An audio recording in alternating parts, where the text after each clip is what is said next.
Miscarriage কেন হয়? কোনো গর্ভবতী মহিলার ফার্স্ট ট্রাইমেস্টার বা প্রথম 12 সপ্তাহের মধ্যে মিসক্যারেজ হলে একটা ব্লেম গেম শুরু হয়ে যায়। হয়তো সিঁড়ি না চললে, পেঁপে না খেলে, আনারস না খেলে বা বাইরে ঘুরতে না গেলে হয়তো মিসক্যারেজ হতো না। কিন্তু আসলে মিসক্যারেজের মূল কারণ, বিশেষ করে প্রথম ট্রাইমেস্টারের মূল কারণ হচ্ছে ক্রোমোসোমাল অ্যাবনর্মালিটি, এবং যা নির্ভর করে মায়ের ডিম্বাণু এবং বাবার শুক্রাণুর কোয়ালিটির উপর।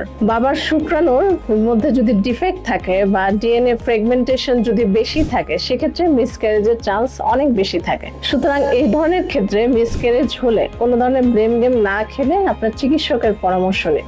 এই ধরনের যে কোনো সমস্যায় পরামর্শ নেওয়ার জন্য আপনারা আমার সাথে যোগাযোগ করতে পারেন।